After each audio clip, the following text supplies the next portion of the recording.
Son Excellence, M. Bassirou Diomaye Faye, président du Sénégal, dont je suis incroyablement fier de dire qu'il effectue aujourd'hui sa première visite à l'étranger depuis son investiture en avril dernier. La parole est à vous.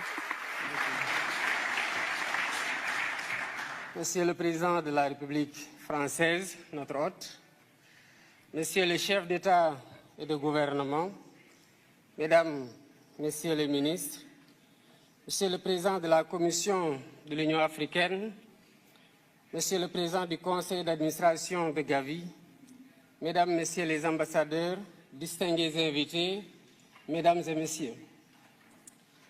Je voudrais tout d'abord remercier les autorités françaises pour l'accueil chaleureux et l'hospitalité qui nous ont été réservés depuis notre arrivée à Paris. Je suis heureux de me joindre à vous aujourd'hui pour participer à cette campagne de mobilisation pour la souveraineté dénommée Lancement de l'accélérateur africain de fabrication de vaccins. Je félicite vivement les organisateurs de cette rencontre, Gavi, l'Alliance mondiale pour le vaccin, l'Union africaine à travers le Centre de contrôle des vaccins CDC Africa et notre hôte, la France, pour leurs efforts au service de la santé publique. Par ma présence à ce forum, j'ai voulu exprimer mon attachement personnel à la santé et la place qu'elle occupe dans l'action de mon gouvernement.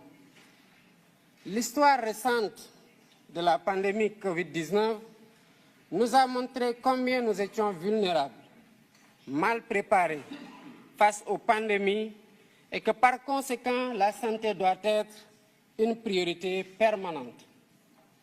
Il y a un peu plus de 4 ans, la Covid avait fortement bouleversé nos systèmes de santé et mis en danger les programmes de vaccination qui étaient alors relégués au second plan, devant l'urgence, évidemment, de lutter contre la pandémie.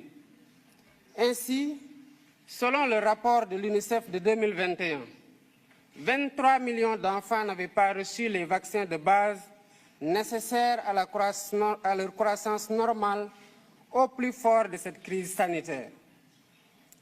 La pandémie avait surtout mis en évidence les disparités structurelles qui existaient déjà entre pays développés et pays en développement en matière de vaccination. Bien que l'Afrique représente environ 20% de la population mondiale, son industrie de vaccins fournit à peine 0,25% de l'offre mondiale. Le continent est encore largement tributaire d'autres régions du monde pour couvrir ses besoins.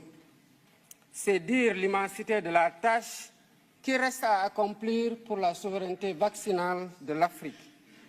Mesdames, Messieurs, en consacrant cette rencontre au lancement de l'accélérateur de la production des vaccins en Afrique, AVMAN, Gavi et l'ensemble de ses partenaires s'inscrivent dans la voie pour corriger les points faibles du continent en matière de riposte face aux pandémies, telles que le manque d'équipements et de médicaments, mais surtout de vaccins.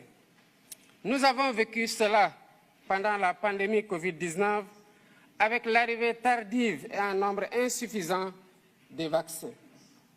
Un des défis majeurs pour l'Afrique aujourd'hui, c'est de produire des vaccins, des médicaments et diagnostics, mais également d'accéder aux plateformes de commercialisation pour participer pleinement à la lutte contre les menaces sanitaires futures.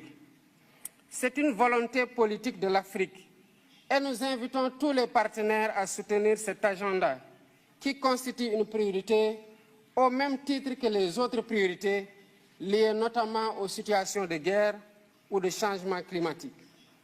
L'Afrique a les capacités de production locale de vaccins.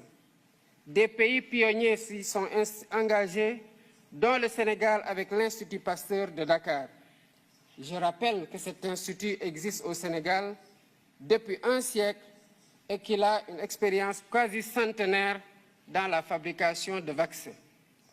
L'Institut Pasteur de Dakar a fabriqué son premier vaccin contre la fièvre jaune en 1937.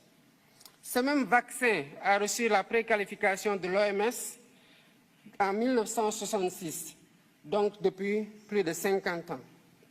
Dans la perspective de la consolidation de ces acquis et de la réalisation de l'objectif de l'Union africaine de produire sur le continent 60% des vaccins utilisés sur place d'ici 2040, l'Institut Pasteur de Dakar a initié, avec le soutien du gouvernement sénégalais, un ambitieux programme de développement industriel estimé à 252 millions de dollars.